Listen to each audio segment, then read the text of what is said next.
welcome Jack Ma. Thank you. Thank you. Thank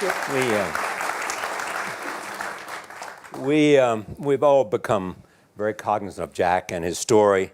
And when Alibaba went public with the largest IPO in history, we knew a lot more about him.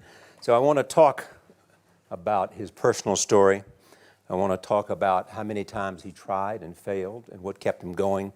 I want to talk about where he is today and how he got here, and where he is going and how he expects to get there. And if he gets there, what will it all mean for him and for the people that he wants to inspire? So I begin with this question, though, Jack. Why are you back at Davos? It's a long break for 7 years. I think my last trip here was year 2008. But I was coming for year 2001 for the Young Global Leader for Tomorrow. And remember, I never heard about the Davos when I came. But when I came, in the Switzerland, so many young people demonstrate. It was such a horrible thing that I was, and I asked them, why did they do it? They say, anti-globalization. And I say, why? Globalization is a great thing. Why people don't like it? And then we come all the way for 2 hours here. There's a machine gun. There's people checking. I say, oh, God, is that a forum or is it a prison we're going to go? Is that? But when I joined the forum at the Young Global Leader, I was thrilled by so many ideas.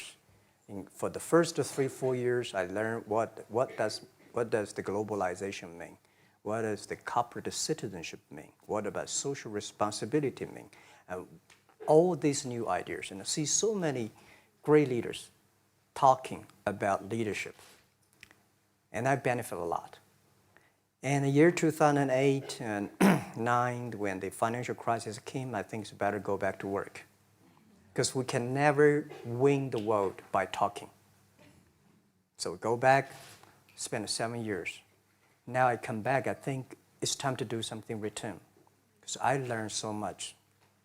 Let's talk 12 about years that. ago. So why I should not talking to the young global leader of today, sharing with them how we've gone through. Okay. So that was the thing. Let's start with where you are today. Just how big is Alibaba? How many people come every day? How many people come in a week? How fast is it growing? Yeah, we have over 100 million buyers visiting our site, shopping our site every day. And we created 100 million every day. We created 14 million jobs for China, directly and indirectly. And we grow from 18 people to 30,000 people, 18 people in my apartment, to now we have 4 big campus. Compared to 15 years ago, we were big, but compared to 15 years later, we're still a baby. And how big will you be 15 years from now? I think 15 years ago, I told my team that 15 years, in the past 15 years, we grow from nothing to this size. And 15 years later, I want people to know about Alibaba, know Taobao, because it's already everywhere. I want 15 years ago when we talk about what is e-commerce, why small business can using this e-commerce, this internet, can do business across the nation. And I hope 15 years later, people forget about e-commerce because they think it's like electricity. Nobody thinks it's a high tech today. Now, this is something that I don't want 15 years later. We still walk on the street talking about why and how e-commerce can help people. Talk about the IPO. Did it exceed your expectations? Well, it's a pretty small IPO, 250. Yes. Yeah. The largest IPO in the history of Wall Street. We raised. And number 2 was a Chinese bank. Thank you. I remember year 2001. We went to raise some 5 million, 3 million venture capitalist dollars in the USA, and got rejected. And I say we'll come back raising a little bit more. But I think, what we think more about is for $25 billion, how we can spend the money efficiently, because this is not the money, this is the trust from the world, the trust from those people. They want you to do better jobs to help more people. They want to have a good return. So I think gives me more pressure, because when our market cap is bigger than IBM, for a certain day we're bigger than Walmart. We're one of the top 10, 15 largest market cap company in the world. I told my team and myself, is that true? We're not that good. Because years ago, people say, Alibaba model is terrible. Does not make money, have this and that, all the big bad things, because Amazon is better, eBay is better, Google is better, and there's no such model like Alibaba in the USA. So I told myself and people, we were better than people thought. But today, when we are that big size, I said, no, we are not that good as people thought. We're just a company 15 years old. Average age is 27, 28 years old, young people. We're doing something that human beings have never tried. So I want to talk about the future. Let me take you back to when you were born in Hangzhou, where the headquarters still are. Yep. And your campus is there. You don't have a loot, don't move your loot. Your headquarters roots are there. Yeah, you found it there, loot there. You grew up in the 60s. 64. Born in 64. That was the time of the Cultural Revolution. Yeah, it was the end of the Cultural Revolution. It was, well, my grandfather was a tiny landlord, was considered, after liberation, was considered to be a bad guy. So I was, I know how tough it was when I was a kid. You tried to get into 3 colleges. Mm-hmm. Each time they rejected you. No, I tried. There's examination that young people, if you want to go university, you have to take the examinations. So I failed 3 times. Right. But a lot of fail. I failed for funny things that I failed a key primary school test for 2 times. And I failed 3 times for the middle schools. And you will never believe in Hangzhou, my city, there's only 1 middle school that lasts only 1 year. It was changed from primary school to middle school because our graduates of our school, no middle school accept us because we were too bad. Yeah. They would become a middle school. What effect did it have, though, being rejected? Well, I think we have to get used to it. We're not that good. Even today, we still have a lot of people reject us. I think when I graduate from universities, and before I, for 3 years, I tried to fill in the universities. So I applied jobs for 30 times, got rejected. I went for a police. They said, no, you're not good. I went to even the KFC. When KFC come to China, come to my city, 24 people went for the job. 23 people were accepted. I was the only one guy. And we went for police. 5 people, 4 of them accepted. I was the only guy that I received it. So to me, being turned down, rejected. Oh, by the way, I told you that I applied for Harvard for 10 times, rejected. I know I'll be rejected. I just don't want to say that. Yeah, sorry now. 10 times you wrote them and said, I'd like to come to Harvard. Yeah. And then I told myself, someday I should go teach there, baby. I think that can be arranged. Richard Nixon came to Hangzhou. Yeah. And after that, tourists flooded the place. Yeah. And that's how you learned English. Yeah. I really like I don't know why, at 12, 13 years old, at that time I suddenly fell in love into the language, the English. And there's no place you can learn English at that time. There's no books, English books.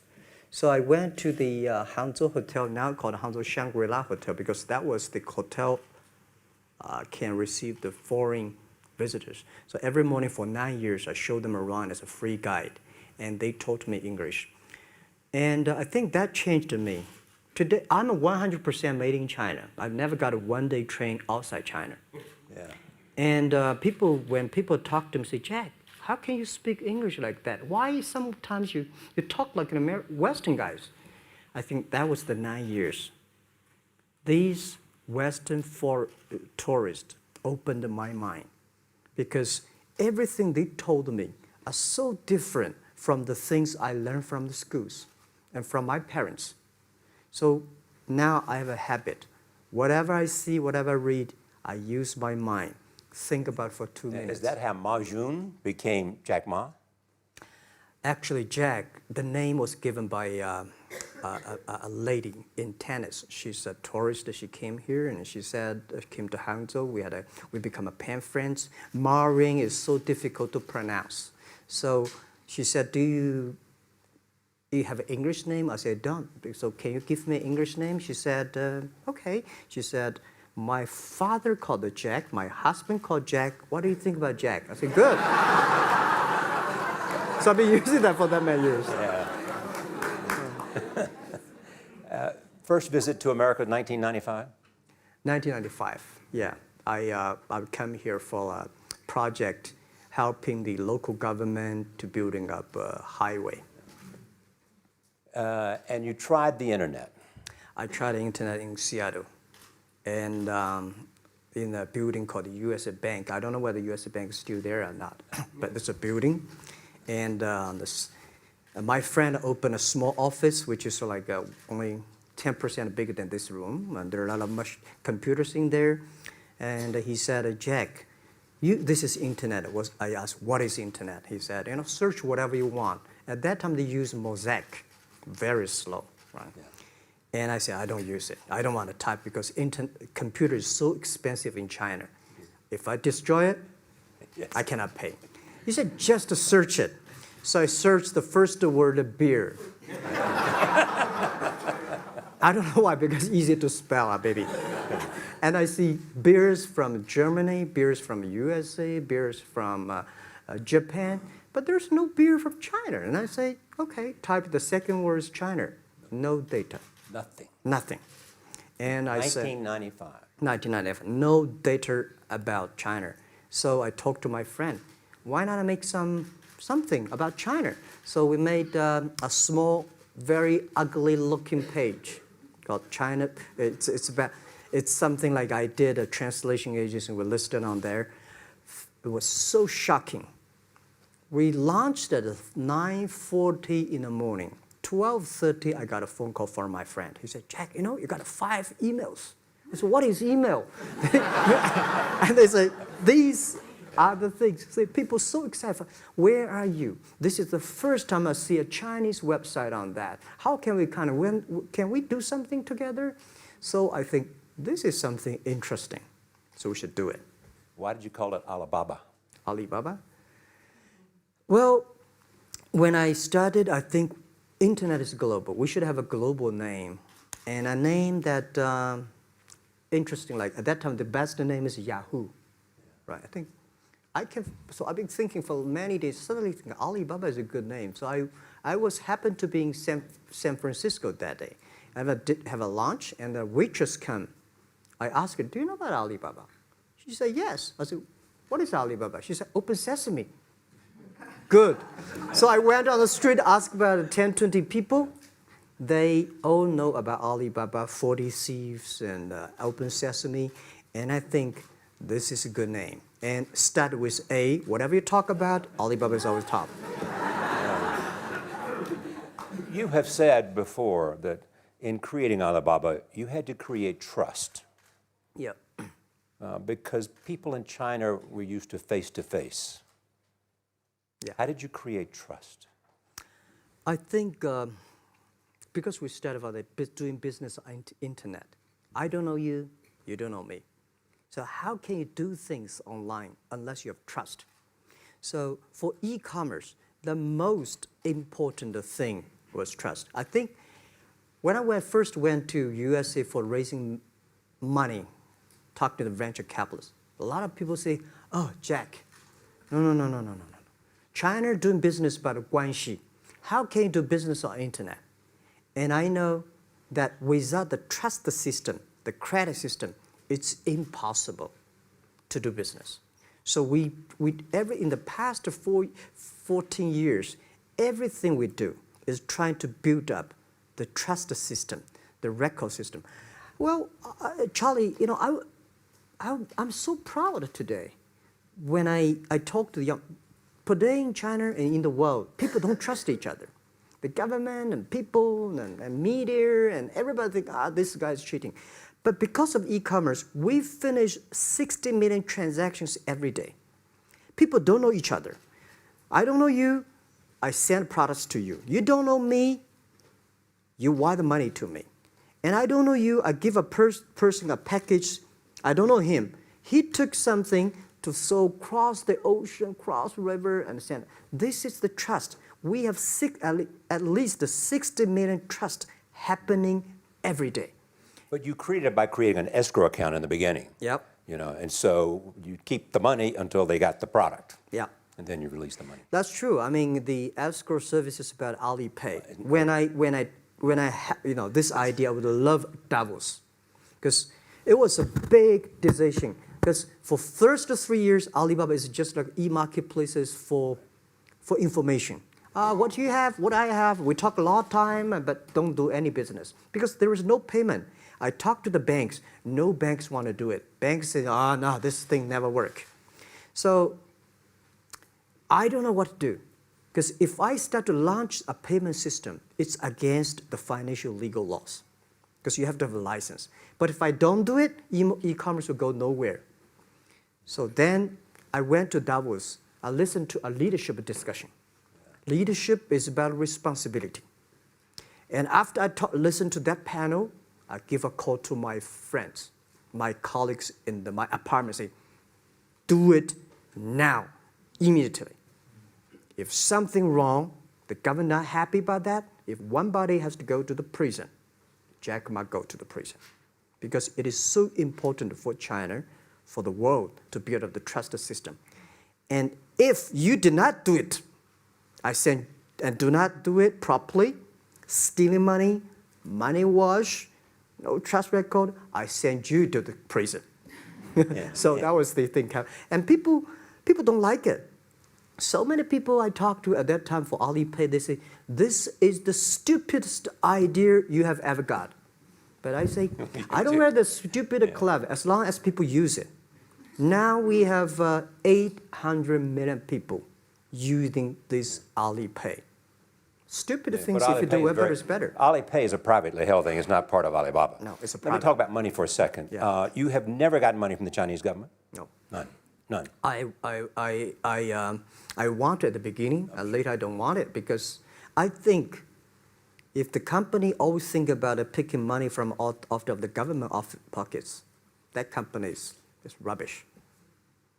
Think about how can you make money from the customers and market and then help customers succeed. That's our philosophy. No money from Chinese banks? No. I at that time I want, and now they want to give me, I don't want it. Yeah. All right. Your relationship with the government. Mm-hmm. Yeah. What's your relationship? I mean, if they didn't, here's what some say, that you have existed in an environment that's not, they have restricted competition for you. And that's a pretty good thing to do for a private company. Yeah. I think the relationship with the government for us is very interesting. For the first 5 years, because I've been working as a part-time jobber for a government organization called Ministry of Foreign Trade, 1997, for 14 months. And I learned that you should never rely on government organization to do e-commerce. And I started a business. I told my people and team, in love with the government, but don't marry them. Yes. Respect them. And a lot of people say, well, government officers talking about internet, the censorship and this, that, and they worry about. I think it's the opportunity, it's a responsibility talking to them, tell them how internet can help. So you tell them we create jobs. Oh yeah, I think a lot of people debate and fight against them.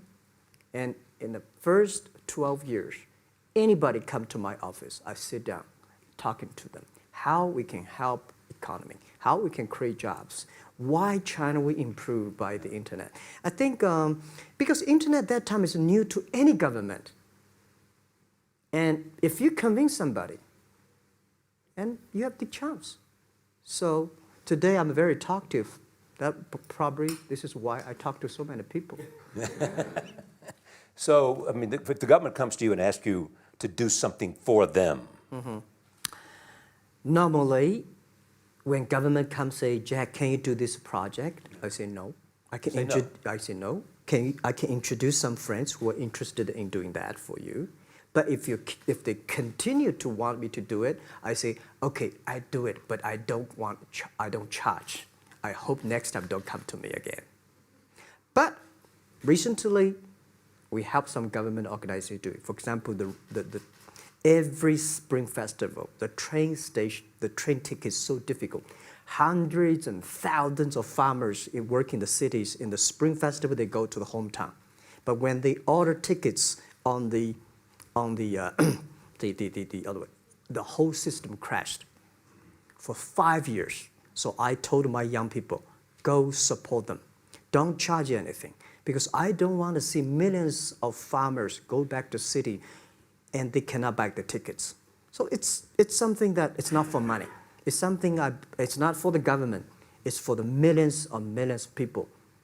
They can buy tickets in the snowy night and they don't have to wait. They just use mobile phone, online, they get ticket. One way stop along the route to where you are in that big IPO was Yahoo. Jerry Yang gave you invested $1 billion. Yeah. $1 billion. Yeah. It turned out to be a pretty good investment for Yahoo. Yeah. But one time after another, you raised this money on your own outside of China with investors. Yeah, I'm very thankful for all the investors because 1999, year 2000, and even at the Yahoo time, a lot of people say this Jack is crazy. He's doing something that we don't understand. A lot of venture capitalists give you money because there is such a American model already there. But they say, Alibaba, we don't see this kind of model, right? They say Jack's crazy. Yeah, this is crazy guy. I mean, I remember my first time in Time magazine, they call me Crazy Jack. And I think crazy is good. We are crazy, but we're not stupid. We know what we are doing, but if everybody agree with me, if everybody believe our idea is good, we have no chance. So that's the money we raised. We're very thankful. So when our investors make a lot of money, I feel proud and honored. As you know, in the United States, issues have risen about privacy. Yeah. Google and Apple, and questions of whether the government should have access to files. How do you handle that if the Chinese government says you know a lot about people? You have transactional relationships with lots of people. And they say, we want to see your files. Well, so far, I don't have this kind of problems from Chinese government. And I told them, any government, if you come here for the national security, anti-terrorist, well, anywhere, anti-terrorist, we work together. It's a criminal, we work. But rest of that, no. I said, we are a business. The data is so precious because we don't know how. Because if we give to anybody, it's going to be a disaster. And also about privacy issues. I think, just like hundreds of years ago, people say, I would rather put money under my pillow rather than put in the banks. But today, banks, they're special. They know how to protect money much better than you do. Privacy issues, all these kind of securities, today, we may not have the solutions. We don't have the answer. But I believe our young people have the solutions. In the next 10, 20 years, there will be breakthrough on that. And I'm fully confident on that. Your life is a testament to the idea that nothing is impossible. That if somebody says no, you say it's just the beginning. Where does that come from? Well, at the beginning, I never thought, I thought when I was young, I said, everything's possible. Now I know not everything's possible. When you have something, you have to think about, you have to consider about the others. You have to consider about the customer, society, your employees, your shareholders, society. There are so many things that I think if you continue to work hard, there's possibility. And I just feel that I'm enthusiastic about what we are doing. At the beginning, for the first 5 years, I just want to survive. And 5 years later, I think... That's 2000, from 90... Yeah. But later, I think, wow, so many people's life changed. I was so excited, you know, for the first 3 years, we made zero revenue. Zero revenue. But we are so excited to continue to work. You know what happened? I remember many times when I go to a restaurant and have dinner, somebody came, when I was trying to pay the bill, the owner of the restaurant came to say, "Sir, your bill is paid by someone."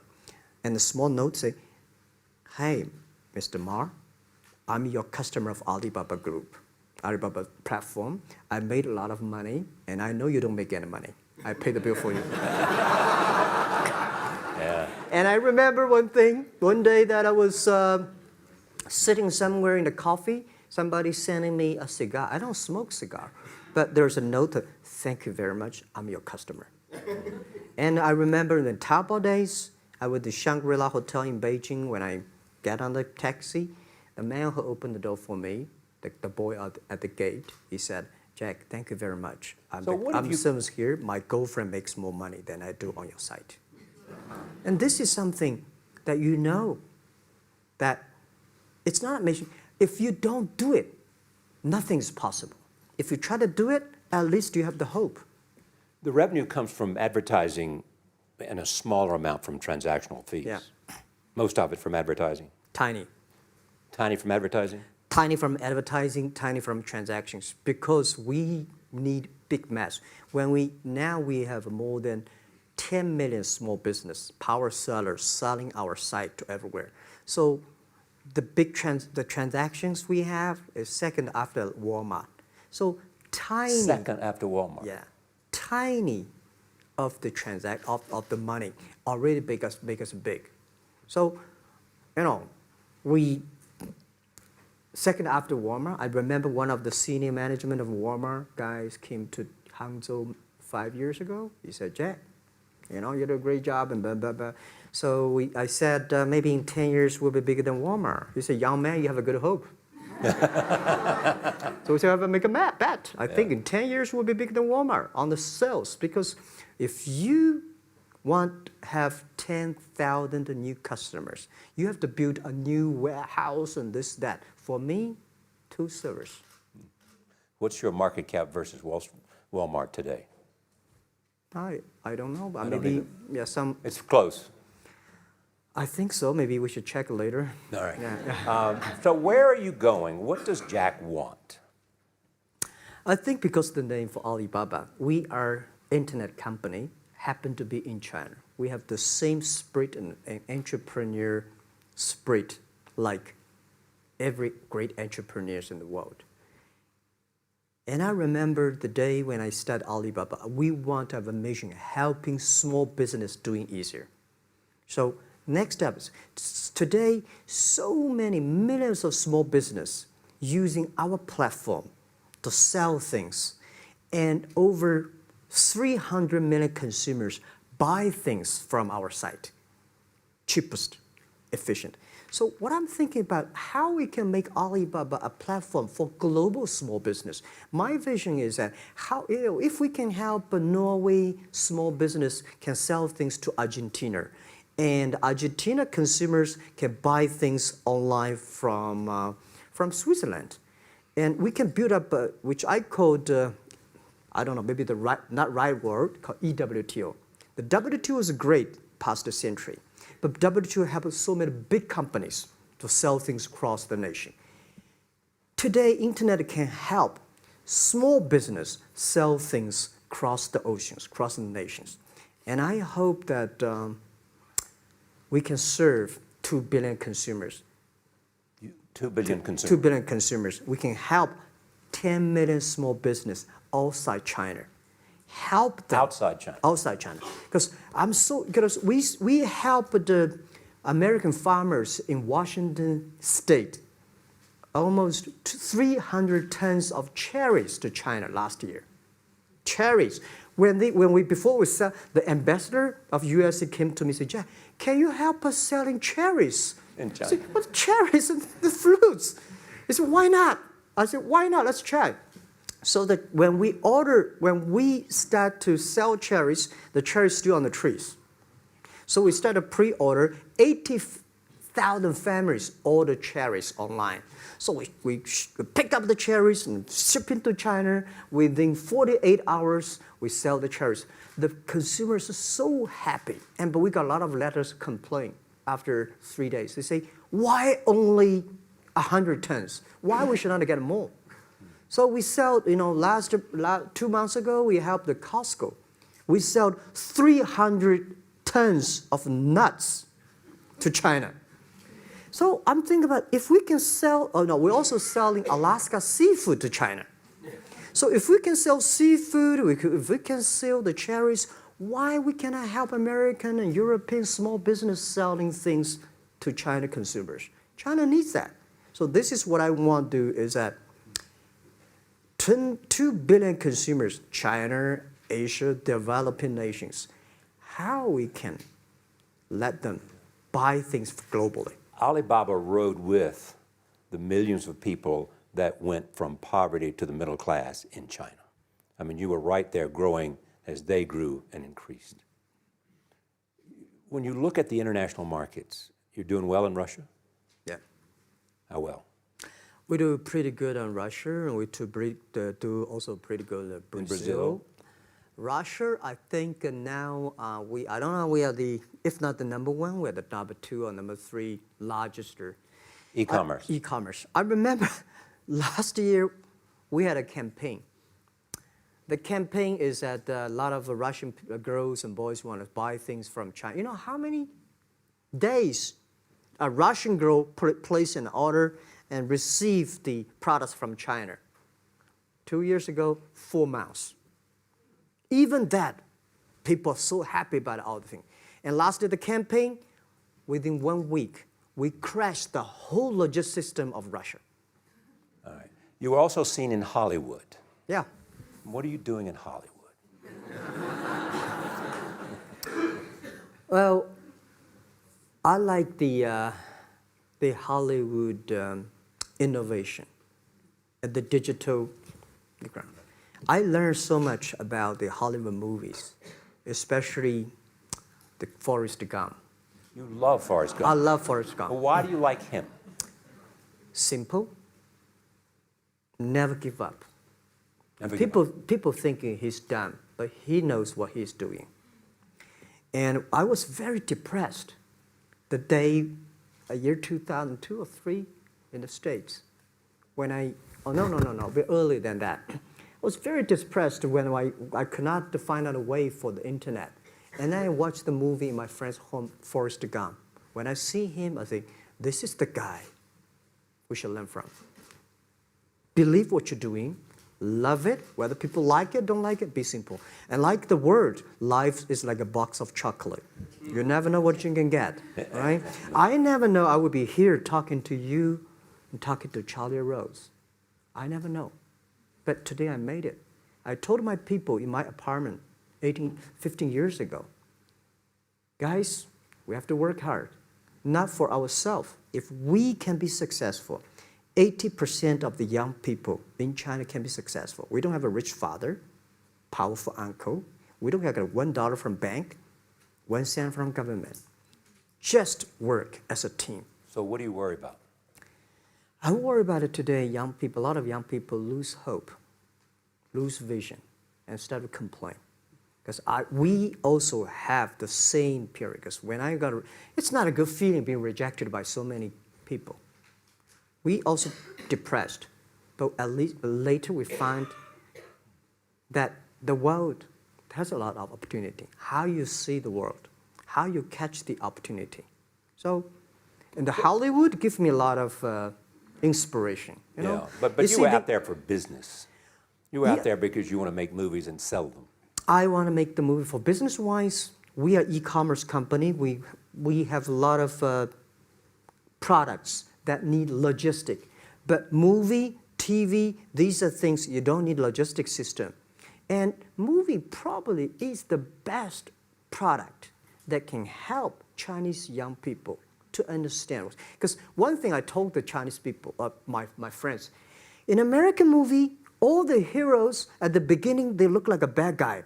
Terrible things coming, they become a hero. And finally, they all survived. China, if you're a hero, all the hero died. So, because only dead people become the hero. So nobody want to be the hero. So you want to change the Chinese definition of hero? Yeah, I want to say hero.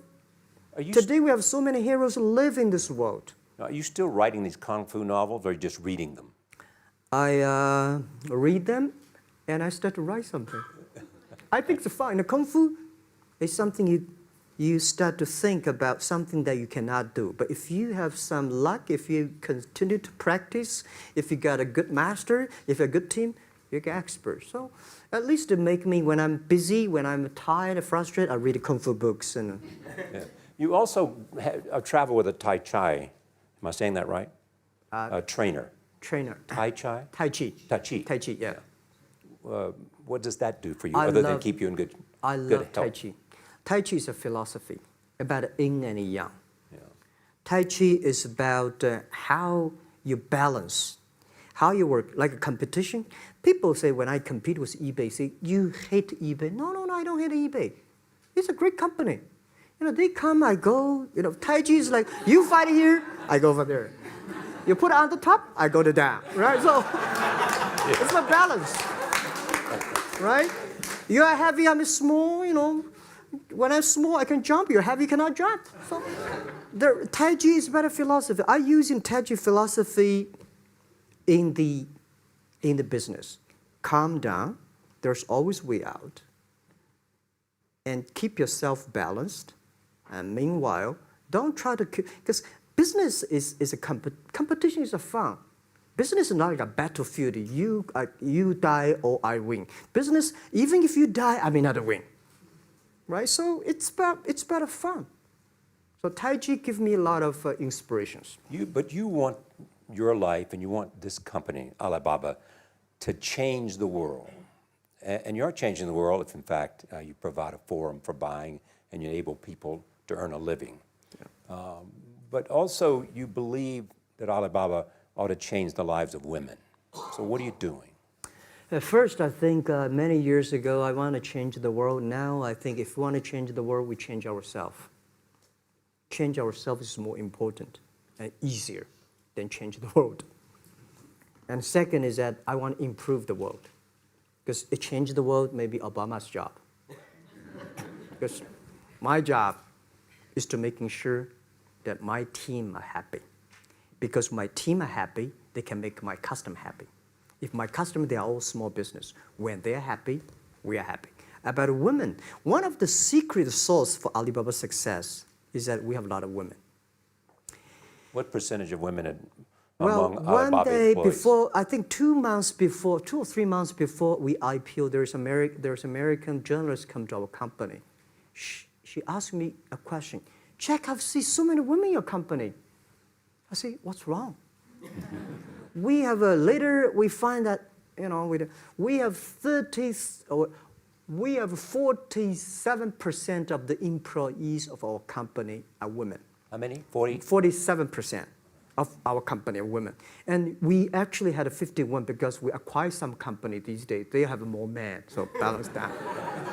But these are women in top-level positions? 33% of the management are women. And 24% of the senior management, very top level, are women. We have a women CEO, CFO, CPO, Chief People Officer, and we have everywhere. And I think so comfortable to working with them because women, in this world, if you want to win in 21st century, you have to making sure that making other people powerful, empower others, making sure the other people better than you are, then you will be successful. So I find the women, they think about the others more than they think about themselves. Right. Yeah, women think about the kids, husband, parents, much more than the man. And the user-friendliness. A couple of things I want to talk about before we go, because we have less than a couple of minutes. China today, are you worried the economy slowed down?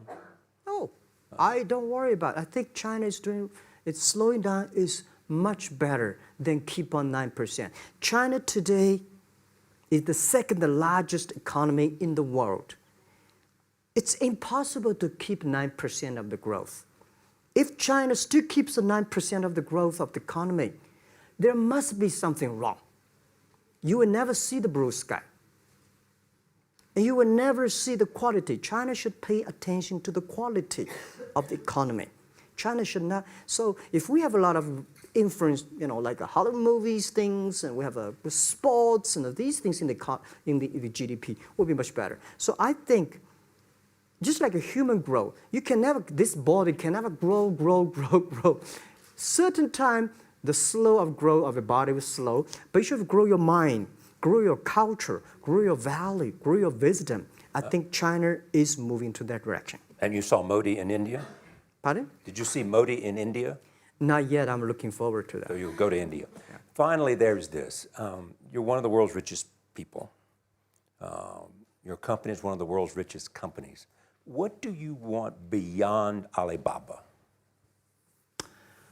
Well, about richest people, I was really not happy in the past 3 months when people say Jack Ma is the richest people of China. Global celebrity, they said.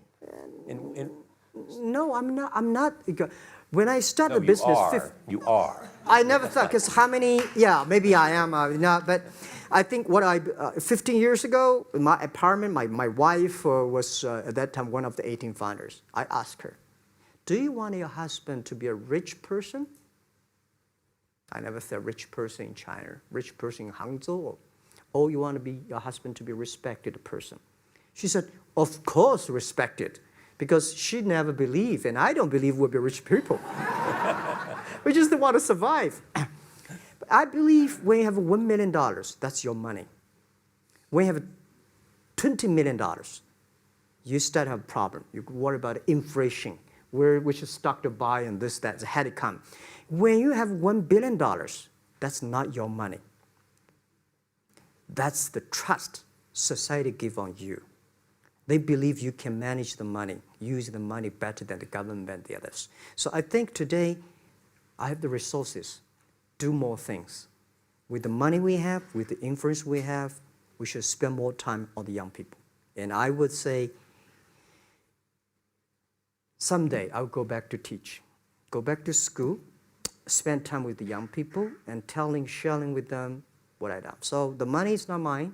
I just happily and having these resources, then I want to do a better job.